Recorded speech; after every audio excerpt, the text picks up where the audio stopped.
Alors, il faut vous faire certifier ISO. Ça veut dire quoi? Il y a des organismes qui sont chargés, dans chaque pays, il y a des organismes qui sont chargés de la certification des produits avant qu'on ne les mette sur le marché. Alors, vous allez donc contacter ces organismes-là qui vont vous certifier ISO. Alors, ça veut dire quoi? Vous voulez, par exemple, mettre un nouveau produit sur le marché.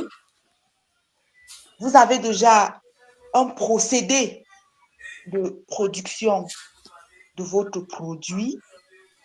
Vous allez donc contacter l'organisme en charge de la certification qui va travailler avec vous sur le procédé de mise, sur le procédé de fabrication ou le procédé de production de votre nouveau produit que vous voulez mettre sur le marché.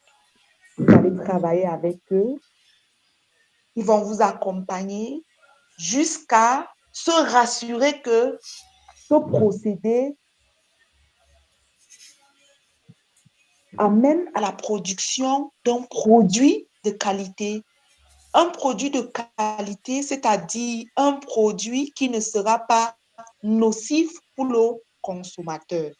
Un produit qui ne sera pas nocif pour le client. En fait, c'est ce que ça veut dire. Se faire certifier ISO. Et si vous avez déjà eu à faire cet exercice-là, vous allez vous rendre compte que quand vous allez contacter ces organismes en charge, et s'il vous plaît, les organismes en charge de la certification sont généralement des personnes extérieures à votre entreprise ou à votre institution. Il faut que ce soit des personnes extérieures à votre entreprise ou à votre institution. Ce sont eux qui vous aideront à vous faire certifier ISO. D'accord. Alors, ils vont donc vous accompagner, comme je le disais, pour se rassurer effectivement que le procédé de production ou de fabrication de votre produit amène à un produit de qualité qui ne sera pas nocif pour le client ou pour le consommateur. Ça peut être un produit cosmétique pour la peau. Il faut qu'on se rassure que ceux qui vont utiliser votre produit, ça ne va pas agresser leur peau, ça ne va pas détruire leur peau. Si par exemple c'est un produit qu'on va consommer, il ne faudrait pas que ça soit un poison ou bien qui va créer des maladies à la longue au consommateur, ainsi de suite. Si par exemple c'est un produit par exemple, un produit de consommation qui peut apporter les dommages à l'environnement, du moins tout ça, on se rassure que l'utilisation de ce produit-là n'est pas nocif. Là, on vous certifie ISO. Et une fois donc que vous êtes certifié ISO, ça fait en sorte que vous pouvez librement vendre votre produit. Votre entreprise ne sera jamais qualifiée ou taxée d'entreprise illégale ou de vente de produits illégaux. On ne fera jamais de contre-publicité contre vous. Vous voyez ce que vous gagnez. Et quand il y aura même les audits, votre entreprise ne sera pas vulgaire. Donc, c'est très important, avant de mettre un produit sur le marché, de se faire certifier ISO. C'est très, très, très, très important. Et en ce qui concerne donc la qualité, on se fait certifier ISO 9001. Alors, autre point, c'est la satisfaction du client. Vous voyez donc quoi? Si vous vous êtes fait suivre au niveau du procédé de production de votre produit, ça veut dire que votre produit est de qualité, forcément, les clients ou les consommateurs feront une bonne publicité de vous. Ils diront, j'ai acheté tel produit, vraiment, j'ai été satisfait, ça a vraiment fait ce que je voulais. Ça, c'est la première des choses. Et Allô? autre chose, Désolé, professeur. Il y a deux étudiants qui ont apparemment des questions. Ils ont levé ah, la ok, ok, ok, ok. Je vous écoute. main. Et oui, bonsoir, docteur. Et Bonsoir. moi, ma question, hein, allô? Oui, je vous écoute. Bien. Voilà, moi, ma question concerne les normes au niveau national. Puisque quand on regarde les certifications, ça, c'est au niveau international. Mhm. Maintenant, est-ce que les certifications au niveau national peuvent permettre de pouvoir assurer de la qualité des produits et de pouvoir l'importer à l'international? Bien sûr, en fait, vous allez vous rendre compte que les normes au niveau national travaillent en collaboration avec les normes au niveau international. Ils ne sont pas indépendants comme vous pensez.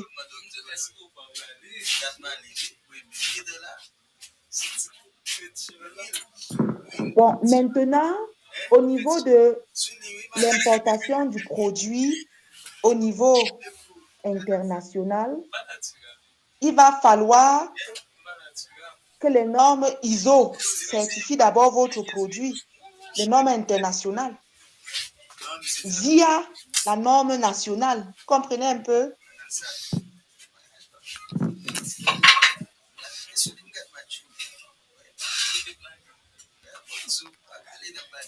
Je ne vous écoute plus. Vous me suivez? Oui, oui, je vous reçois très bien, docteur. Ok, vous êtes satisfait? Oui, oui, je suis très satisfait. Oui, l'autre question. Oui, bonsoir madame. Ma question, c'est de savoir si la certification est obligatoire ou c'est une option juste pour garantir ton produit au niveau du marché. Au niveau du marché international, oui. Non, pas du tout. En tout cas, restons sur le marché local. Au niveau du marché local, c'est comme je Oh, suis en train de dire. Si on prend par exemple le cas de l'Afrique, merci. on peut à un moment vous laisser, mais à un moment, on peut trouver le moyen, puisque vous n'êtes pas en règle. Vous comprenez un peu? On peut trouver le moyen de montrer que vous n'êtes pas certifié et dire que vous êtes illégal. Vous comprenez? Voilà en fait généralement ce qui se passe au niveau local. Si on prend le cas de l'Afrique, hein, nous connaissons la précarité de l'Afrique. Généralement, quand vous commencez à vous débrouiller comme ça, à vouloir mettre un produit sur le marché, puisque la certification, ça demande un certain moyen. Donc, on estime que, comme vous êtes au début, vous n'avez pas encore tous les moyens nécessaires pour vous faire suivre, pour avoir une certification. Bon, c'est généralement des négociations. On vous dit, par exemple, on vous donne 2 ans, on vous donne 6 mois, on vous donne 1 an pour pouvoir vous certifier. Mais toutefois, on se rassure quand même que ce que vous êtes en train de mettre sur le marché n'est pas un poison pour le consommateur. Vous comprenez un peu? Oui, un peu. Mm. Bon, Est-ce que vous madame, comprenez? Un peu. Oui.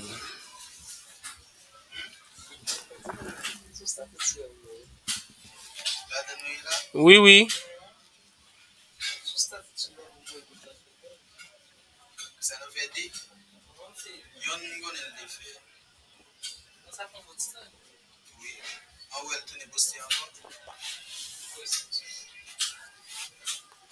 On ne vous entend plus.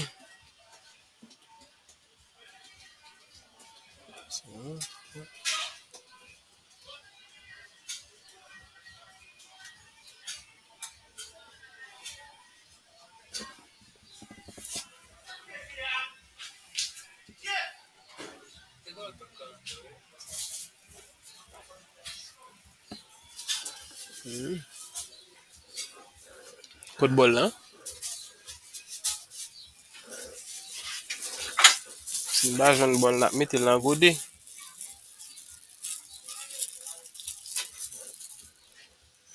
Gen toujou.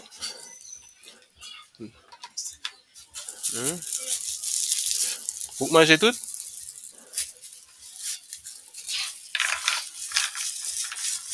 M di popcorn nan tre bon ide liye, Christine. Non. Popcorn nan tre bon ide.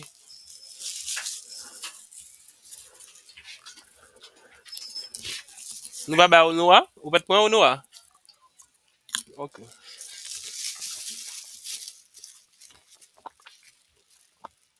Oh, gen la e mwen ki pa tande. Allô? Allô? Augustin, tu m'entends? Allô? Ça fait...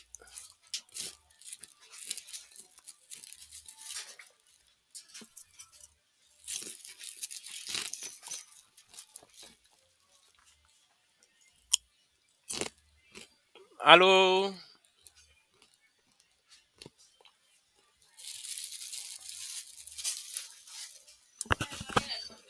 C'est vrai? Oh, ok. Merci. Eh ben, oh.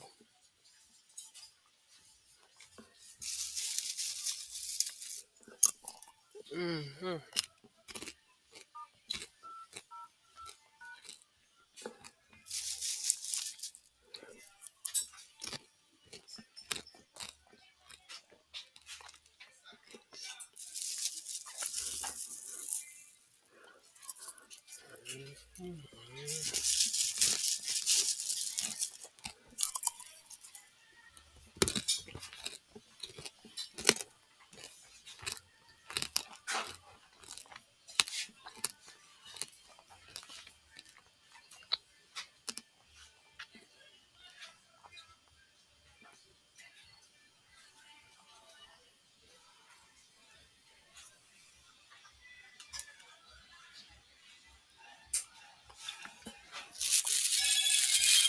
Ok.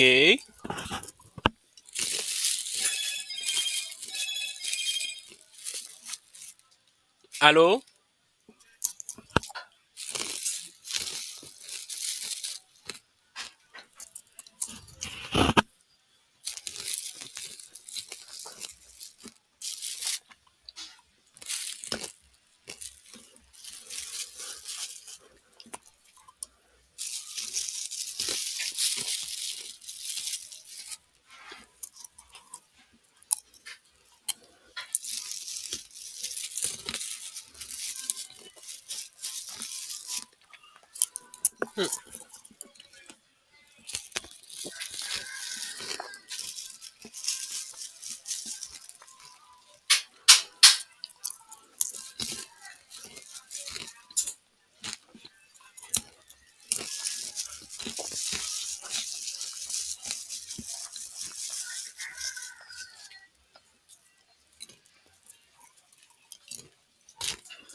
Ou el bon koun ya?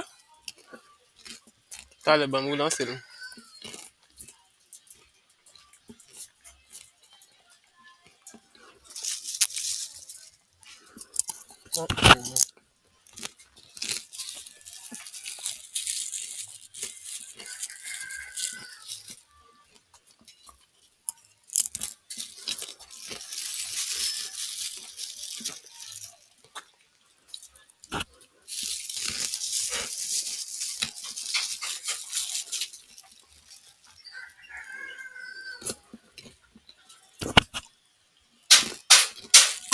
Gens qui ne prennent que des produits certifiés.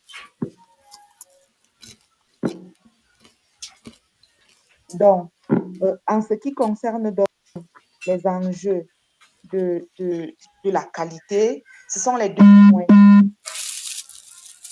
Se faire certifier. ISO 9000. Pardon, docteur, on a une question là, notre.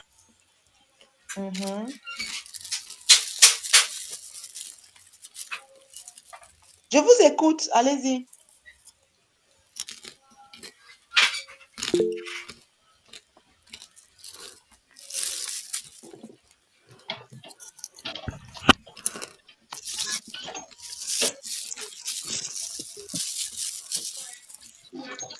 Oui, docteur, désolé, je n'ai pas activé mon micro. Je dis sa question est de savoir la fréquence de certification pour les industries agroalimentaires.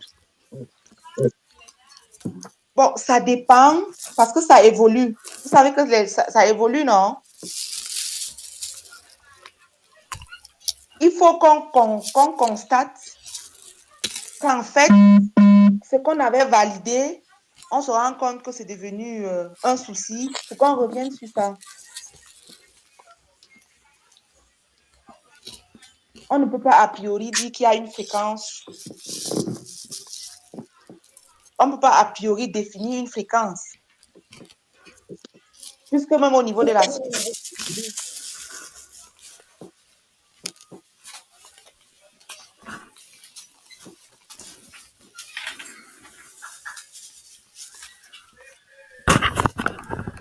On est ensemble?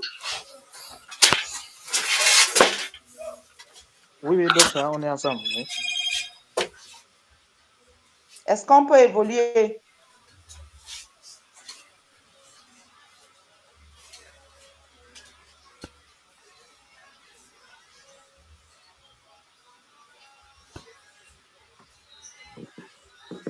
Est-ce qu'on peut évoluer? Oui, madame, voilà, Augustin, pardon, il faut répondre par un signe qu'on comprend que. Bon. Il signale que, est-ce que c'est pas annuel? J'ai dit, il n'y a pas une fréquence. Tout dépend.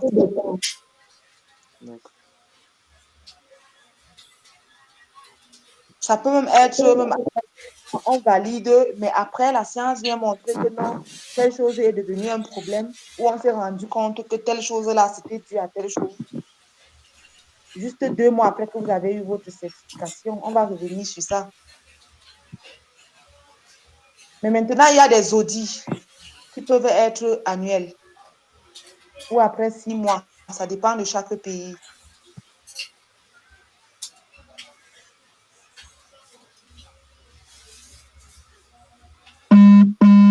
Je ne sais pas si vous confondez avec les audits.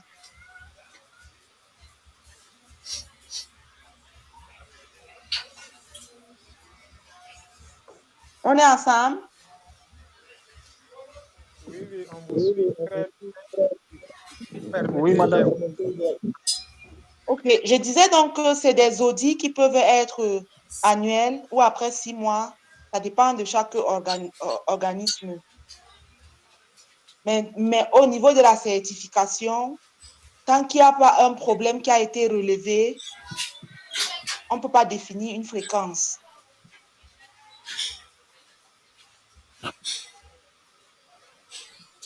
Ok, docteur, j'ai une question. Est-ce qu'il peut arriver qu'un produit certifié ISO ne soit pas reconnu à l'échelle internationale par certains pays? Je vais aller sur la base d'un exemple. Par exemple, ici, on a la nationale de l'eau qui produit l'eau au profit de la population au Burkina, qu'on appelle l'ONEA, l'Office national de l'eau et de l'assainissement, et qui est certifié ISO 9001, version 2015. Mais quand on parle, par exemple, dans certaines ambassades, l'eau de l'ONEA est considérée comme une eau non potable, malgré la certification. Je suis allé une fois à l'ambassade des États-Unis au Burkina, où j'ai vu qu'on a écrit l'eau de l'ONEA que ce n'est pas une eau potable. Comment cela peut s'expliquer, étant donné que c'est une structure quand même qui est certifiée ISO 9001? Donc, ça entre dans les abus. Hein? Ça entre dans les abus. Vous savez, les Blancs, quand ils ont affaire à nous, ça fait souvent ça. Hein. Mais normalement, ça entre dans les abus. Si c'est certifié ISO, et on peut revendiquer ça. C'est revendicable.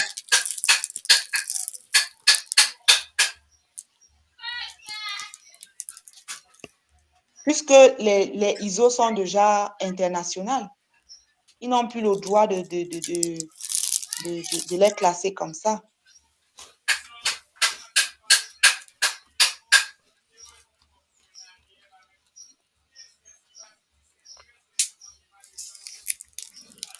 Est-ce qu'on peut continuer? Ce que moi je pense, c'est que l'entreprise peut revendiquer cela. Tombé? Parce qu'ils sont en train de faire une Pas quoi contre-publicité le tombé, non?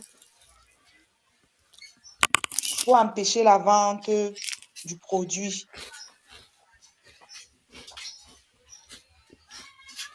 Et si l'entreprise est sûre qu'elle est certifiée, pour ma part, l'entreprise peut revendiquer. Oui, je vois quelqu'un a levé la main. Oui, docteur. Bon, je viens par rapport à son exemple. Il y a aussi certaines entreprises, par exemple, qui exportent leurs produits vers, par exemple, la France, disons, et que la France exige la norme AFNOR, oui, AFNOR, avant que ton produit entre dans le territoire français. Donc, qu'est-ce que cela veut dire? Normalement, vous avez déjà une certification ISO qui est internationale, mais quand ça doit entrer en France, il faudrait aussi respecter la norme AFNOR, donc votre produit y être à l'intérieur de la France. Oui, bon, en fait, c'est presque la même question. Pour ma part, n'est-ce pas, les normes nationales travaillent en collaboration avec les normes internationales. Parce que pour que la norme internationale vous certifie, il faut que la norme nationale vous ait d'abord certifié. Vous comprenez un peu? Bon. Et le produit venait d'où? D'un pays africain? Oui, docteur. Ça venait d'un pays africain. Moi, je mets ça dans les abus. Hein. Vous savez que les Blancs, tout ce qui vient de nous, ils mettent toujours en doute. Parce que international, ça veut dire que c'est déjà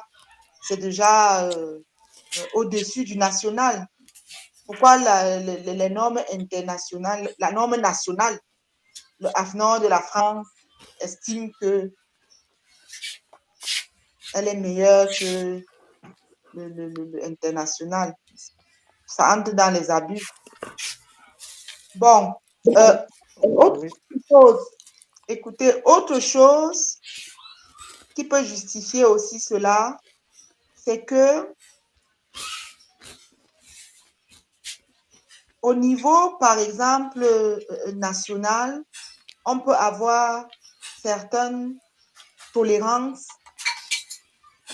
ou bien certaines exigences. Vous comprenez un peu? Qui sont, par exemple, considérées comme des cas tropicaux. C'est spécifique à l'Afrique, ou c'est spécifique à l'Europe, ou c'est spécifique à tel. Bon.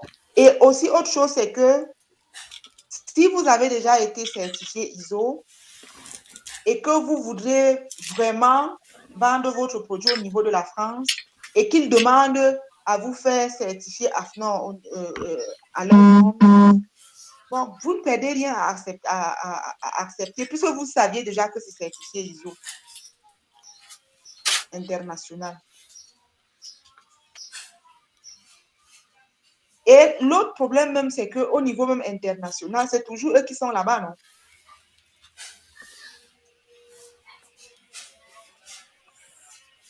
Est-ce qu'on se comprend?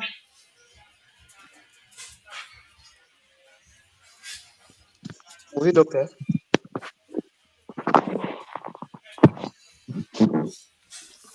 Ok, ça, c'est des problématiques qu'il faut peut-être mettre sur la table. Si on a l'occasion de discuter avec les organismes nationaux, les organismes de la norme nationale, si on a l'occasion de discuter avec eux, il faut leur poser le problème. Mais pour ma part, je pense que c'est des abus. Et puis aussi, bon, ça peut être que c'est des vérifications aussi qu'ils veulent faire. Mais si vous êtes sûr que votre certification ISO a respecté les normes, vous l'avez fait dans les règles, acceptez de vous faire certifier national. Ça va permettre d'étendre la vente de votre produit. Mais déjà, on peut discuter au niveau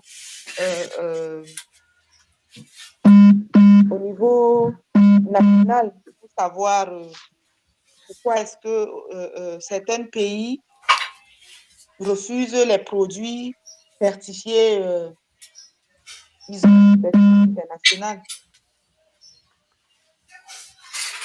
Peut-être je vais aussi essayer de voir à mon niveau. Au prochain cours, je peux vous apporter aussi plus d'informations. Vous permettez?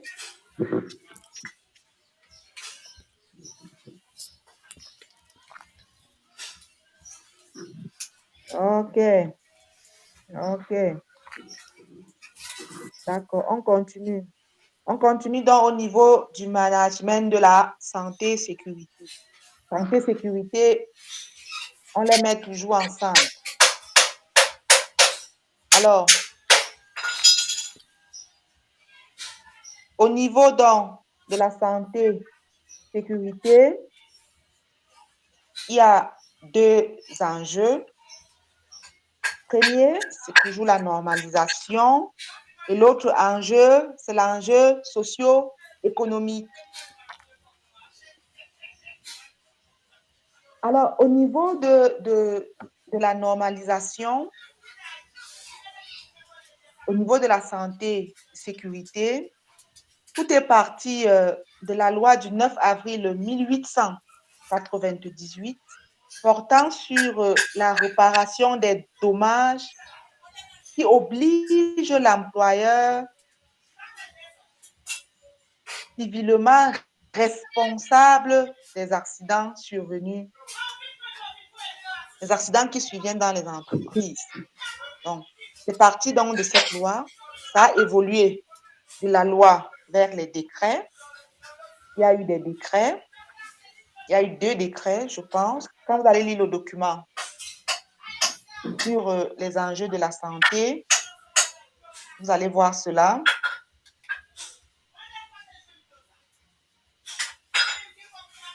Alors, ça a évolué vers les décrets.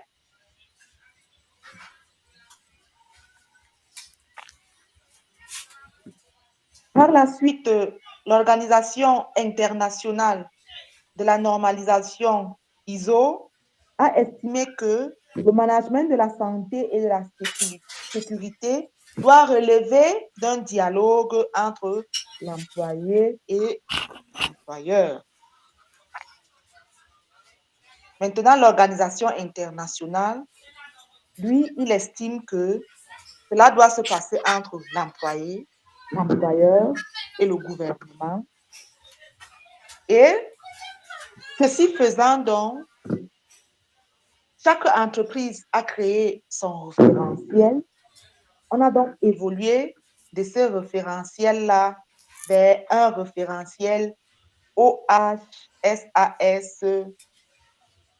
8001. On a donc évolué vers ce référentiel. Alors, ça veut dire quoi? Ça veut dire qu'il y a toujours les audits au sein des entreprises en ce qui concerne la prise en compte de la santé sécurité des employés. Et ceci n'est pas, ça dépend de chaque entreprise. Donc, en fonction de la tâche de l'entreprise, en fonction de votre tâche même personnelle au sein de l'entreprise, vous pouvez donc avoir un système de santé, sécurité qui fit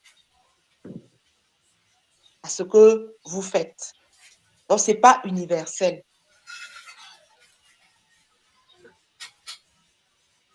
Alors, vous voyez donc que quand il y a donc ce système, ça, comme dans le cas de la qualité, ça vous met en règle avec les organismes de la normalisation.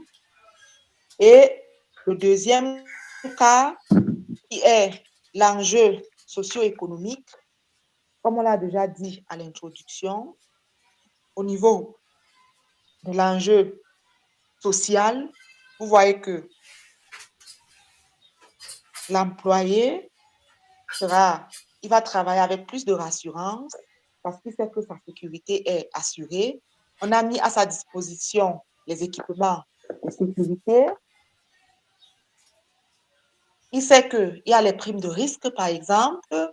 Il sait que quand il va donc exercer sa tâche, il va le faire avec beaucoup plus de rassurance.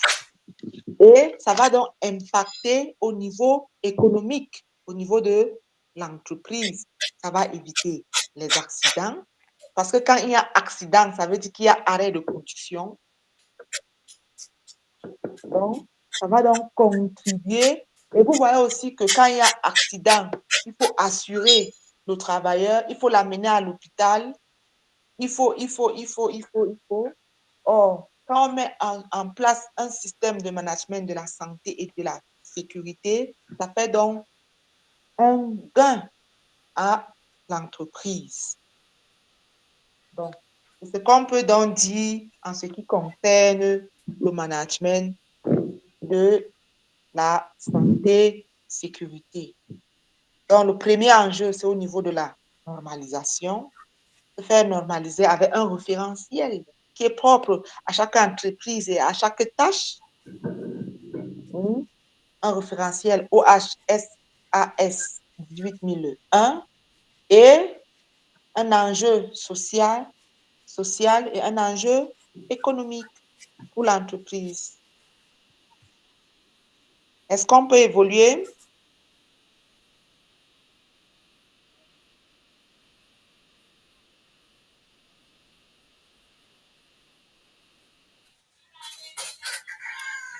Ok, d'accord.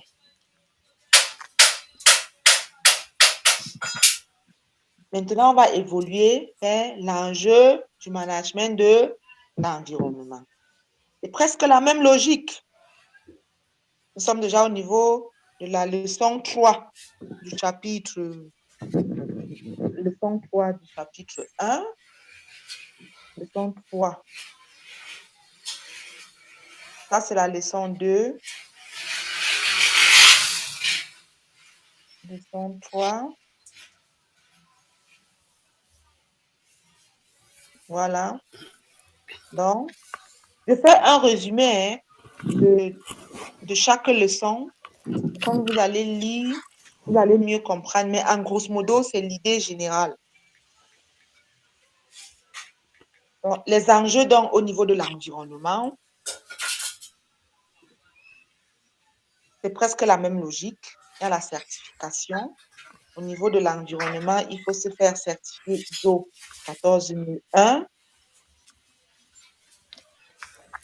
Et au niveau de l'environnement, l'autre enjeu, c'est également la préservation de l'environnement, c'est-à-dire qui tourne autour du sol, de l'air et de l'eau. Alors, quand vous vous faites certifier ISO 14001, ça veut dire quoi? Puisque l'environnement, c'est beaucoup plus comment vous gérez les déchets générés au sein de votre entreprise. comment est-ce que vous gérez ces déchets-là. C'est beaucoup plus ça. Donc, vous voyez donc que ça a un lien avec le système de production. Ça veut dire, dans votre système de production, on sait déjà qu'à telle étape, il y aura un déchet ici. À telle étape, il y aura un déchet. À telle étape, il y aura un déchet. Et quand vous allez donc vous faire certifier ISO, vous allez expliquer comment est-ce que vous allez gérer tous ces déchets-là. Et quand vous ne le faites pas, comparé à la certification 9001, ISO 9001 de la qualité, où on peut retirer votre produit du marché, la certification de l'entreprise, de l'environnement, ISO 14001, par contre, va donner un manque à gagner à l'entreprise. Donc, si vous n'avez pas, vous ne présentez pas un système de certification de comment vous gérez vos déchets, lors des audits, vous allez payer des frais dus aux dommages créés à l'environnement. À chaque fois qu'il y aura audit, vous allez payer des frais et vous allez vous rendre compte que c'est vous, en fait, qui perdez. Là-bas, c'est vrai, on ne vous retire pas votre produit du marché, ainsi de suite, mais à chaque fois, c'est vous qui allez dépenser votre argent. Et généralement, ce que les entreprises font, c'est que ils signent des accords avec les entreprises en charge de gestion des déchets qui viennent donc de façon soit hebdomadaire, soit mensuelle, du moins ça a une fréquence, qui viennent collecter ces déchets-là et s'occupent, puisqu'ils sont des entreprises qui gèrent les déchets. Et il y a aussi les entreprises, vous allez voir, en fonction des déchets qu'ils génèrent, ils vont préférer eux-mêmes recycler ou gérer leurs déchets qui redeviendront même encore un autre produit qu'ils peuvent proposer sur le marché. Donc, tout ça, ça dépend. Mais toutefois, il faut mettre donc sur pied un système donc, de gestion de ces déchets-là pour ne pas avoir un manque à gagner, à dépenser de l'argent chaque fois qu'il y a les audits ou alors à payer. Ça dépend. Est-ce que ce que vous payez aux entreprises en charge de la gestion des déchets, est-ce que vous ne trouvez pas que vous dépensez beaucoup? Ensuite, en fait, ça dépend. C'est à vous de voir.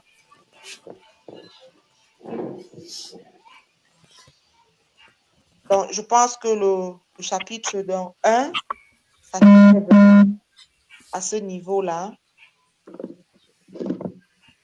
Je ne sais pas s'il y a les questions.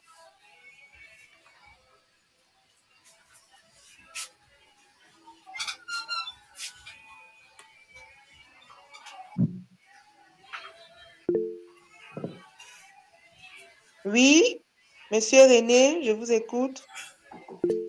Ok, donc moi, ma question concerne la possibilité qu'ont les entreprises de pouvoir faire gérer leurs déchets par des entreprises externes.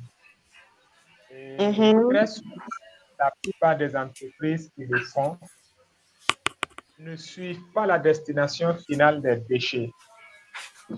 Les entreprises externes qui viennent enlever peuvent ne pas avoir forcément une compétence en la matière et peut-être les lieux dans lesquels ils vont aller les déverser ou les recycler peuvent aussi créer d'autres impacts sur l'environnement. C'est des impacts indirects par les producteurs des déchets, mais comme ça a été externalisé, en ce moment, laquelle des entreprises porte donc la responsabilité de la mauvaise gestion des déchets? Est-ce que c'est l'entreprise productrice ou bien c'est l'entreprise qui est venue enlever pour aller gérer? L'entreprise en charge de la gestion, l'entreprise qui est venue enlever, puisque c'est aussi une entreprise, ça veut dire qu'il a sa certification aussi.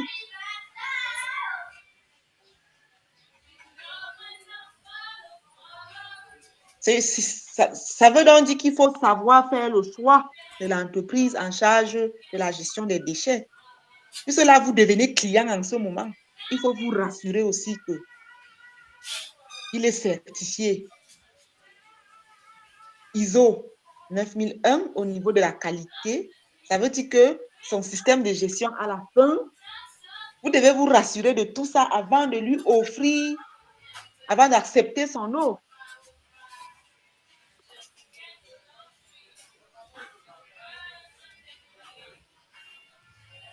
Ok, donc, dans ce cas, est-ce à dire que lorsqu'une entreprise est certifiée qualité, ça veut dire forcément que cette entreprise doit collaborer ou travailler avec d'autres entreprises certifiées pour ne pas porter atteinte à sa certification? Oui, bien sûr.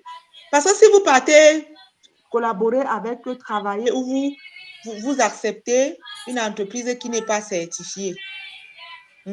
Comme je disais, il y a des clients qui sont exigeants. Pour qu'ils achètent vos produits ou ils acceptent votre service, ils veulent d'abord que vous leur présentez votre certification. Maintenant, en ce moment, vous devenez client. Vous pouvez aussi être exigeant.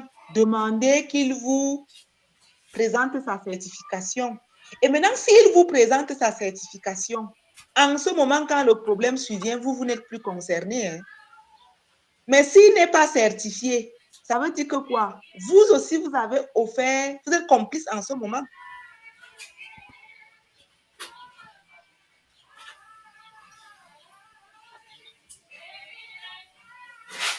Ça veut dire en ce moment que la gestion de votre déchet, vous ne respectez pas, c'est-à-dire que le problème viendra aussi vous trouver. Mais s'il est certifié, vous n'êtes plus concerné.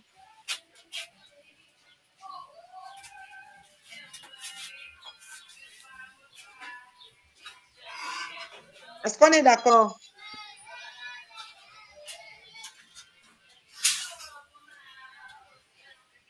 OK.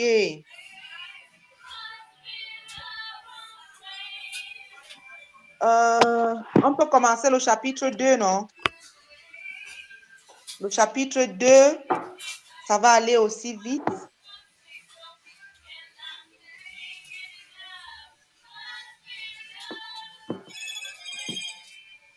Comme on a commencé tard, on n'a plus assez de temps.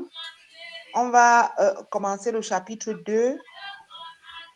Je pense qu'on pourra finir en 20 minutes. Juste les grandes lignes. Je vais vous laisser le temps maintenant d'entrer dans le document, de lire. Là où vous aurez donc les questions. Au prochain cours, on va échanger. Donc, maintenant, au niveau donc, du chapitre 2, on va voir donc les outils et les méthodes du management de la qualité, santé, sécurité et environnement. Il y a une question que j'attendais, mais vous n'avez pas posé. L'intitulé du cours a également hygiène. On a vu les enjeux, mais on n'a pas parlé de l'hygiène. Attendez cette question.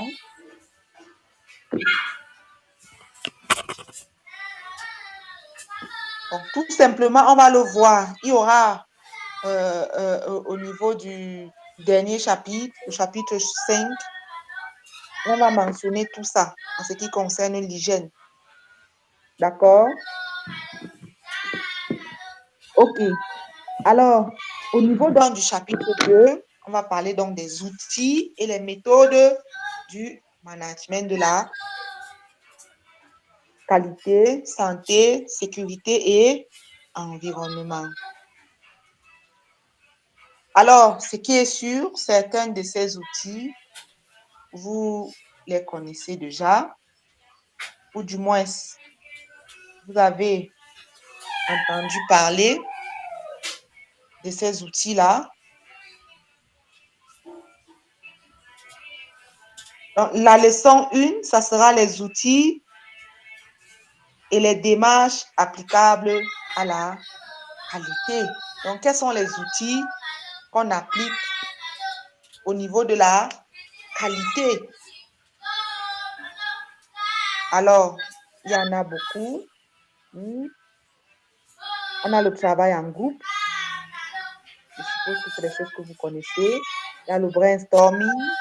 Il y a le diagramme d'Ishikawa. Il y a la méthode QQO-QCP, le vote pondéré, la matrice de comptabilité, le concept de qualité full deployment, la méthode AMDEC, l'approche Sigma.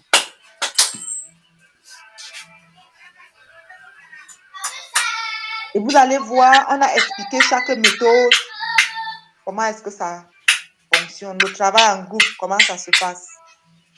C'est un outil qu'on utilise pour la qualité. Le brainstorming, comment ça se passe. Le diagramme d'Ishikawa, vous allez voir dans les paragraphes qui suivent, on explique le travail en groupe, comment ça se passe. Après, on parle du brainstorming, comment ça se passe. Le diagramme d'Ishikawa, comment ça se passe. Ainsi de suite. Donc, je propose, comme on n'a plus assez de temps, vous allez lire ces méthodes et je suppose que la plupart des méthodes, même vous les connaissez déjà. Vous pouvez avoir des questions, des préoccupations. On peut voir au prochain cours, on peut revenir sur ça au prochain cours. Vous êtes d'accord?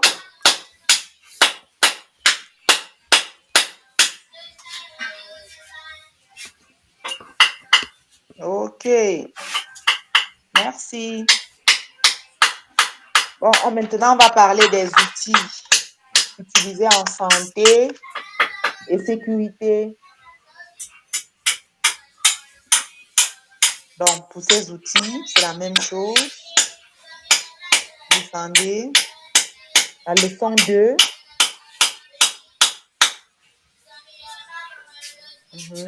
Voilà.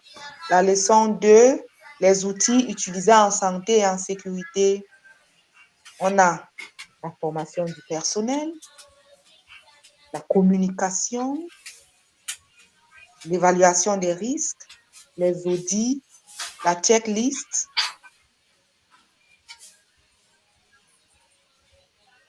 Donc, ça, ce sont les outils qui sont généralement utilisés pour le management de la santé, sécurité. Donc, vous allez également lire ces outils-là. Et s'il y a des incompréhensions, on va en discuter au prochain cours.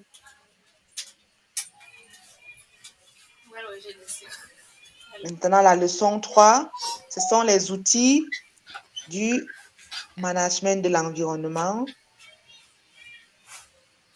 Il y a la communication, il y a la formation, il y a la gestion des déchets, les audits, la certification. Donc, ce sont les outils qu'on utilise. Donc, vous allez lire pour mieux comprendre comment est-ce qu'on applique ces outils-là pour le management de l'environnement, pour le management de la santé, sécurité, pour le management de la qualité. Comment est-ce que les outils sont utilisés? Et il faut bien comprendre. Vous allez vous rendre compte. Par exemple, pour la qualité, il y a plusieurs outils. Donc, si vous lisez bien et vous comprenez comment chaque outil fonctionne, vous allez vous rendre compte que en fonction du problème de la qualité que vous rencontrez en entreprise, il y a un outil qui peut être adapté pour la résolution de ce problème de qualité qui est rencontré. Ça ne veut pas dire que si on a un problème de qualité, on utilise tous les outils de la qualité pour résoudre le problème. Non, on fait un choix. On peut prendre 2 ou 3 de ces méthodes, ça dépend. Il y a les méthodes qu'on peut utiliser à la fois, mais ce n'est pas qu'on utilise toutes ces méthodes à la fois. Maintenant, quand vous allez lire, vous dites par exemple, la checklist fonctionne comme ça, ou le brainstorming fonctionne comme ça. En fonction donc du problème qui est identifié, vous allez vous rendre compte que l'outil efficace pour ce type de problème, la checklist, ou alors c'est le diagramme d'Ishikawa, ou c'est elle qui sera efficace pour résoudre le problème. Parce que quand vous faites un mauvais choix de l'outil ou de la méthode utilisée, vous n'allez pas arriver au résultat.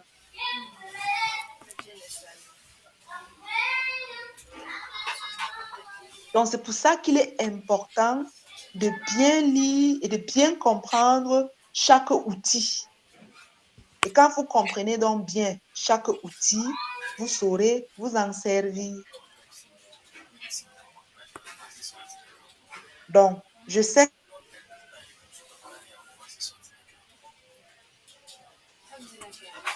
mais je vais vous demander de trouver le temps de lire. Et au prochain cours, si on se rend compte que vous n'avez pas trouvé le temps de lire, ce qu'on va faire, c'est qu'on reviendra donc sur ça. On va faire une lecture minutieuse. Ou bien, je vais vous faire le résumé de chaque méthode que vous puissiez bien comprendre. Parce que ça ne servira à rien de survoler.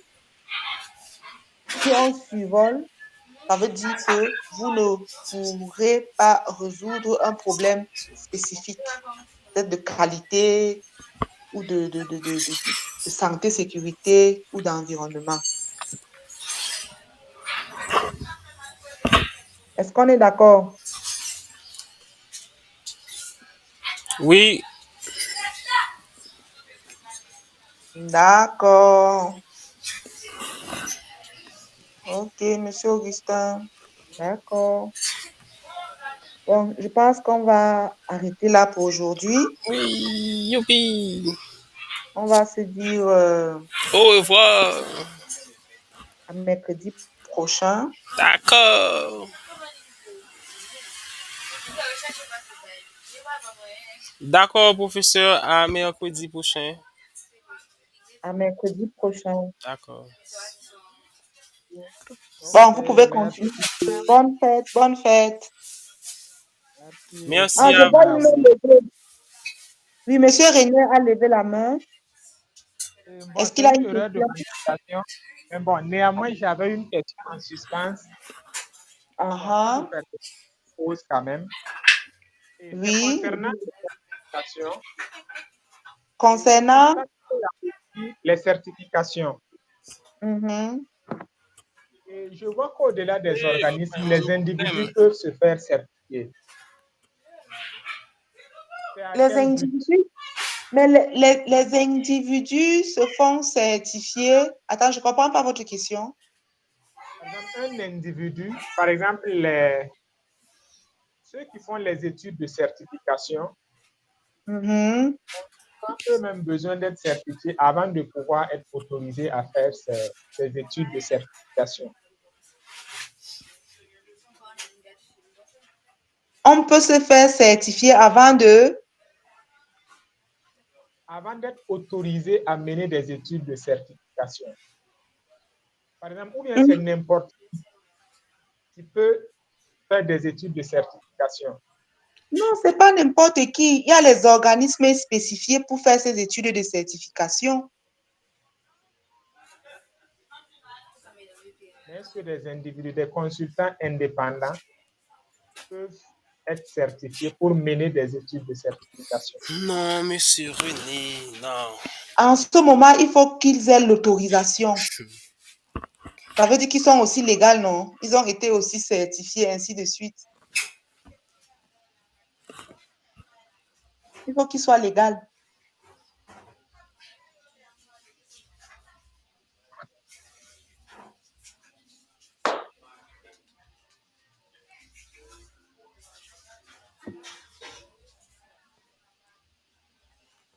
On est ensemble?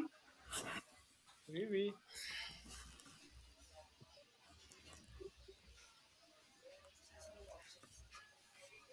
Donc, si vous permettez, on reviendra sur ça la prochaine fois. Ok, Monsieur René. D'accord, bon, bonne fête à vous. Bye bye. Ok, merci et Bye excellente bye. soirée à tous. Ok, à vous aussi. Merci. Oh, fermez. Comment est-ce que je fais?